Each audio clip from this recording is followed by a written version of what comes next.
ਸਤਿਗੁਰੂ ਜੀ ਦੀ ਕਿਰਪਾ ਦੁਆਰਾ ਲਿਖਤ ਤੇ ਨਾਟਕ ਦਾਜ ਦੀ ਬਲੀ ਅਬਲਾ। ਚੌਥੀ ਕਿਸ਼ਤ। ਸਮਾਂ 20ਵੀਂ ਸਦੀ ਦਾ 8ਵਾਂ ਦਹਾਕਾ। ਦਾਜ ਦੀ ਬਲੀ ਅਬਲਾ ਨਾਟਕ ਦਾ ਮੂਲ ਮੰਤਵ ਔਰਤ ਜਾਤੀ ਨੂੰ ਜਾਣੂ ਕਰਾਉਣਾ ਹੈ ਕਿ ਤੂੰ ਅਬਲਾ ਬਲਹੀਣ ਨਹੀਂ, ਸਗੋਂ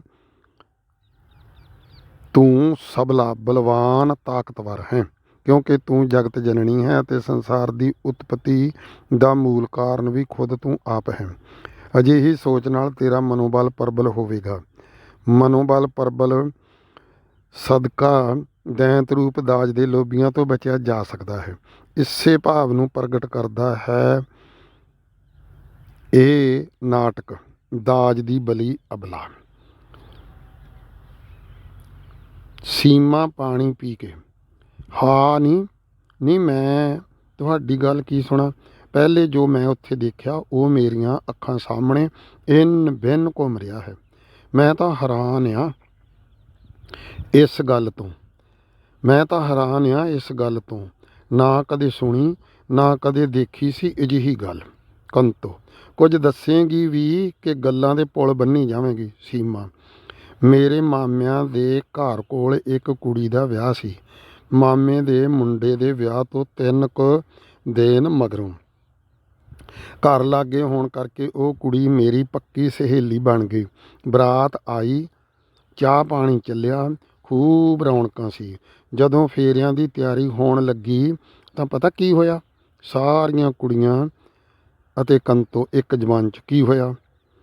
ਸੀਮਾ ਲੈ ਫਿਰ ਸੁਣੋ ਕੀ ਹੋਇਆ। ਪਰਦਾ ਡਿੱਗਦਾ ਹੈ, ਪਰਦਾ ਉੱਠਦਾ ਹੈ ਤਾਂ ਸੀਮਾ ਹੂ ਬਹੂ ਪੇਸ਼ ਕਰਦੀ ਹੈ ਸੀਨ ਇਹ ਹੈ ਕਿ 5-6 ਵਿਅਕਤੀ ਬੈਠੇ ਬਹਿਸ ਕਰਦੇ ਦਿਖਾਈ ਦਿੰਦੇ ਹਨ।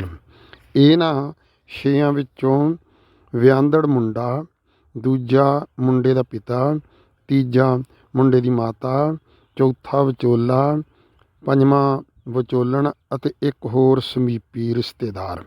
ਵਿਚੋਲਾ ਭਾਈ ਸਾਹਿਬ ਮੈਂ ਪਹਿਲੇ ਹੀ ਕਿਹਾ ਸੀ ਕਿ ਲੜਕੀ ਵਾਲੇ ਗਰੀਬ ਹਨ। ਵਿਚੋਲਣ ਬਈ ਦਾਜ ਨਹੀਂ ਦੇ ਸਕਦੇ। ਵਿਚੋਲੇ ਦੀ ਅਧੂਰੀ ਗੱਲ ਨੂੰ ਪੂਰਾ ਕਰਦੀ ਹੋਈ ਵਿਚੋਲਣ। ਮਾਤਾ ਮੁੰਡੇ ਦੀ ਮਾਤਾ ਜੇ ਕੁਝ ਦੇ ਨਹੀਂ ਸਕਦੇ ਤਾਂ ਹਾਂ ਕਿਉਂ ਕੀਤੀ। ਭਾਈ ਸਾਨੂੰ ਤਾਂ ਕਈ ਰਿਸ਼ਤੇ ਆਉਂਦੇ ਸੀ।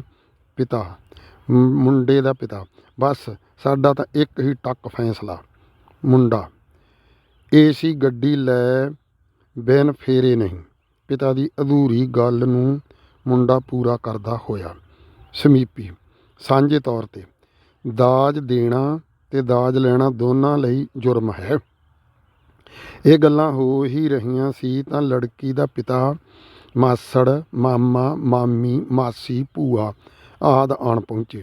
ਉਕਤ ਗੱਲ ਸਭ ਨੇ ਸੁਣ ਲਈ। ਇੱਕ ਟੱਕ ਫੈਸਲਾ ਏਸੀ ਗੱਡੀ ਤੇ ਫੇਰੇ। ਪਰਦਾ ਡਿੱਗਦਾ ਹੈ। ਬਿਊਟੀ ਪਾਰਲਰ ਵਾਲੀ ਲੜਕੀ ਤੋਂ ਕੁੜੀ ਫੇਰਿਆਂ ਲਈ ਤਿਆਰ ਹੋ ਕੇ ਬੈਠੀ। ਮੈਂ ਵੀ ਕੋਲ ਬੈਠੀ ਸੀ। ਸੀਮਾ ਨੇ ਕਿਹਾ ਕਿ ਮੈਂ ਵੀ ਕੋਲ ਬੈਠੀ ਸੀ ਕਿਉਂਕਿ ਉਹ ਮੇਰੀ ਸਹੇਲੀ ਬਣ ਗਈ ਸੀ। ਤਦ ਤੱਕ ਕੁੜੀ ਦੀ ਭੂਆ ਕੋਲ ਆ ਕੇ ਕਹਿਣ ਲੱਗੀ। ਪਰਦਾ ਉੱਠਦਾ ਹੈ। ਭੂਆ ਜੈ ਵੱਡੇ ਮੁੰਡੇ ਵਾਲੇ ਕਹਿੰਦੇ ਏਸੀ ਗੱਡੀ ਲੈ ਬਿਨਾਂ ਫੇਰੇ ਨਹੀਂ ਲੈਣੇ। ਯਕਦਮ ਇਸ ਕਮਰੇ ਦੇ ਮਾਹੌਲ 'ਚ ਸਨਾਟਾ ਛਾ ਗਿਆ। ਕੁੜੀ ਦੇ ਚਿਹਰੇ 'ਤੇ ਅਨੇਕ ਪ੍ਰਕਾਰ ਦੇ ਪ੍ਰਭਾਵ ਸਕਿੰਟਾਂ 'ਚ ਉੱਭਰੇ। ਫਿਰ ਚਿਹਰੇ 'ਤੇ ਜਲਾਲ ਆਇਆ ਤਾਂ ਜੋਸ਼ ਵਿੱਚ ਕੁੜੀ ਉੱਠੀ। ਸਾਰੇ ਉੱਠ ਖੜੋਤੇ, ਦੰਦ ਪੀਸੇ। 1 ਮਿੰਟ ਰੁਕੀ ਤੇ ਸੋਚ ਕੇ ਜਿਸ ਬੈੱਡ 'ਤੇ ਬੈਠੀ ਸੀ ਉਸ ਬੈੱਡ ਦੀ ਚਾਦਰ ਜ਼ੋਰ ਨਾਲ ਖਿੱਚੀ। ਬੜੇ ਜੋਸ਼ ਨਾਲ ਚਾਦਰ ਦੀ ਬੁਰਕੇਨੁਮਾ ਬੁੱਕਲ ਮਾਰੀ। ਸਿਰਫ ਅੱਖਾਂ ਹੀ ਨੰਗੀਆਂ ਰੱਖੀਆਂ। ਸਾਡੇ ਰੋਕਦਿਆਂ ਤੁਰਤ ਫੁਰਤ ਉੱਥੇ ਪਹੁੰਚ ਗਈ ਜਿੱਥੇ ਦਾਜ ਦੀ ਸੌਦੇਬਾਜ਼ੀ ਹੋ ਰਹੀ ਸੀ। ਕਿਸੇ ਨੇ ਉਸ ਨੂੰ ਨਹੀਂ ਪਛਾਣਿਆ। ਉਸ ਨੇ ਆਪਣੇ ਪਰਿਵਾਰ ਨੂੰ ਤਰਲੇ ਲੈਂਦਿਆਂ ਅੱਖੀਂ ਦੇਖਿਆ ਅਤੇ ਸੁਣਿਆ। ਲੋਕ ਤਾਂ ਔਰਤ ਨੂੰ ਅਬਲਾ ਬਲਹੀਣ ਕਹਿੰਦੇ ਆ, ਪਰ ਮੈਂ ਦੇਖਿਆ ਉਸ ਵਿੱਚ ਪਤਾ ਨਹੀਂ ਕਿੱਥੋਂ ਬਾਲ ਆ ਗਿਆ। ਬੁੱਕਲ ਦੀ ਚਾਦਰ ਵਗਾ ਕੇ ਪਰੇ ਸੁੱਟਣ ਤੇ ਵਿੱਚੋਂ ਫੇਰਿਆਂ ਲਈ ਤਿਆਰ ਚੰਡੀ ਸਰੂਪ ਨਿਕਲੀ ਅਤੇ ਜੋਸ਼ ਨਾਲ ਇੰਜ ਬੋਲੀ, ਜਿਸ ਮਾਪਿਆਂ ਨੇ ਮੈਨੂੰ ਜੰਮਿਆ, ਪਾਲਿਆ, ਪੜ੍ਹਾਇਆ, ਉਹਨਾਂ 'ਤੇ ਮੈਂ ਦਾਜ ਵਾਲੇ ਕਰਜ਼ੇ ਦਾ ਬੋਝ ਨਹੀਂ ਪੈਣ ਦਿਆਂਗੀ। ਔਰਤ ਦਾ ਵੀ ਸੰਸਾਰ ਵਿੱਚ ਉਤਨਾ ਹੀ ਹੱਕ ਹੈ ਜਿਤਨਾ ਮਰਦ ਦਾ ਹੈ। ਔਰਤ ਸੰਸਾਰ 'ਤੇ ਬੋਝ ਨਹੀਂ, ਸਗੋਂ ਜਗਤ ਜਨਨੀ ਹੈ। ਐ ਖੁਦਗਰਜ਼ ਅਤੇ ਹਵਸ਼ੀ ਲੋਕੋ, ਵਾਪਸ ਚਲੇ ਜਾਓ। ਮੈਂ ਤੁਹਾਡੇ ਨਾਲ ਸ਼ਾਦੀ ਨਹੀਂ ਕਰੂੰਗੀ। ਮਰਦ ਪ੍ਰਧਾਨ ਸਮਾਜ ਦੀਆਂ ਰਸਮਾਂ ਨੂੰ ਮੈਂ ਬਦਲ ਕੇ ਰੱਖ ਦਿਆਂਗੀ। ਪਿਤਾ ਪਰਿਵਾਰ ਦੀ ਪੱਗ ਨੂੰ ਦਾਗ ਨਹੀਂ ਲੱਗਣ ਦਿਆਂਗੀ। ਮੈਂ ਕਿਸੇ ਸੰਤੋਖੀ ਮਰਦ ਨਾਲ ਬਿਨਾਂ ਦਾਜ ਦੇ ਸ਼ਾਦੀ ਕਰਾਵਾਂਗੀ। ਤੁਹਾਡੇ ਵਰਗੇ ਦਾਜ ਦੇ ਭੁੱਖੇ ਦਰਿੰਦੇ ਲੋਕਾਂ ਨਾਲ ਨਹੀਂ। ਵਾਪਸ ਚਲੇ ਜਾਓ, ਨਹੀਂ ਤਾਂ ਅਧੂਰਾ ਬੋਲ। ਪਰਦਾ ਡਿੱਗਦਾ ਹੈ। ਮੈਂ ਉਸ ਨੂੰ ਗਲਵੱਕੜੀ ਵਿੱਚ ਲੈ ਕੇ ਮਸਾਂ ਸ਼ਾਂਤ ਕਰਕੇ ਘਰ ਪਹੁੰਚਾਇਆ। ਉਸ ਨੇ ਫੇਰਿਆਂ ਵਾਲੇ ਕੱਪੜੇ ਉਤਾਰ ਕੇ ਸਾਦੇ ਪਹਿਨ ਲਏ। ਮੰਨੂ ਚੁੱਪ ਕਰਕੇ ਕੰਧ ਨਾਲ ਲੱਗੀ ਤਸਵੀਰ ਵਾਂਗ ਅਹਿਲ ਬੈਠੀ ਆਪਣੇ ਮਨ ਵਿੱਚ ਇਖਲਾਕ ਤੋਂ ਗਿਰੀ ਲੋਕਾਈ ਦੀਆਂ ਗੱਲਾਂ ਦਾ ਅਧੇੜ ਬੁਣ ਕਰਦੀ ਰਹੀ। ਉਸ ਦੇ ਚਿਹਰੇ ਦਾ ਪ੍ਰਭਾਵ ਸਹਿਣਤਾ, ਸ਼ੀਲਤਾ, ਆਸਥਾ, ਨਿਰਾਸਤਾ ਅਤੇ ਗੰਭੀਰਤਾ ਦਰਸ਼ਕਾਂ ਨੂੰ ਸਪਸ਼ਟ ਦਿਖਾਈ ਦੇ ਰਿਹਾ ਸੀ।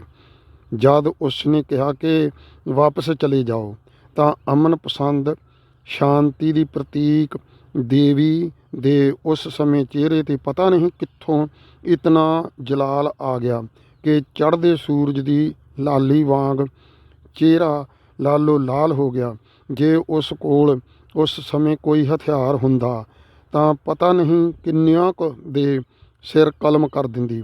ਉਸ ਸਮੇਂ ਉੱਥੋਂ ਦਾ ਮਾਹੌਲ ਮਹਾਭਾਰਤ ਦੇ ਯੁੱਧ ਵਾਕਰ ਬਣ ਗਿਆ। ਬਰਾਤੀ ਤਿੱਤਰ ਬਿੱਤਰ ਹੋ ਗਏ।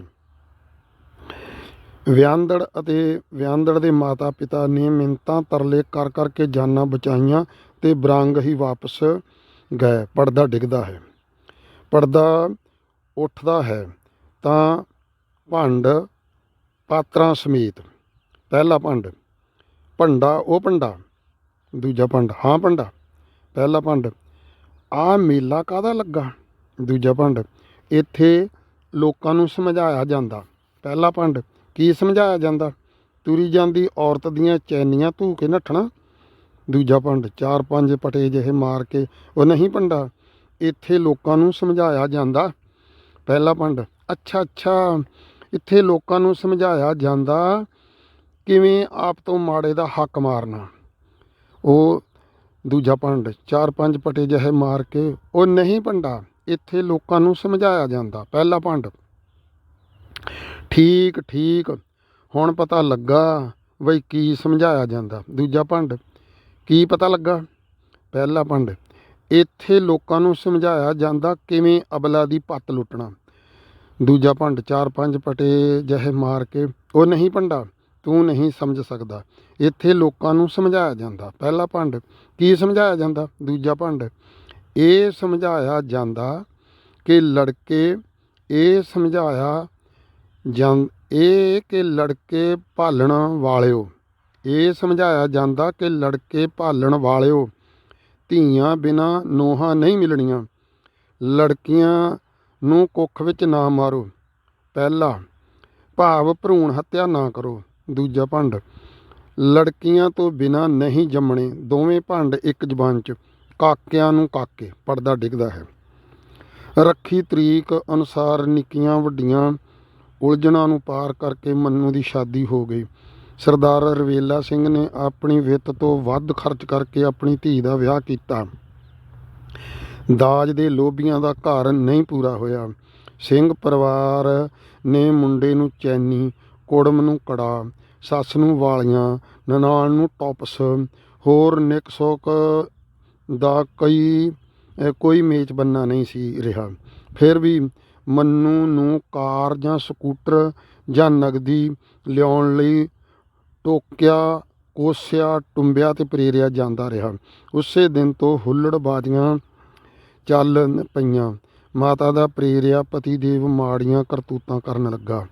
ਅੱਜ ਸ਼ਾਦੀ ਹੋਈ ਨੂੰ ਕਰੀਬ 8 ਮਹੀਨੇ ਹੋ ਗਏ ਅਤੇ ਮੰਨੂ ਕੁਝ ਕੁ ਘਟਨਾਵਾਂ ਆਪਣੀ ਮਾਤਾ ਤੇ ਭਰਜਾਈ ਨੂੰ ਦੱਸ ਦਿੰਦੀ ਤੇ ਬਹੁਤ ਸਾਰੀਆਂ ਗੱਲਾਂ ਆਪਣੇ ਮਨ ਵਿੱਚ ਰੱਖ ਛੱਡਦੀ। ਵਰਮਾ ਪਰਿਵਾਰ ਦੀਆਂ ਹੱਦਾਂ ਪਾਰ ਹੋ ਗਈਆਂ, ਜਿਸ ਦੀਆਂ ਕੁਝ ਕੁ ਝਲਕੀਆਂ ਪਰਦਾ ਡਿੱਗਦਾ ਹੈ।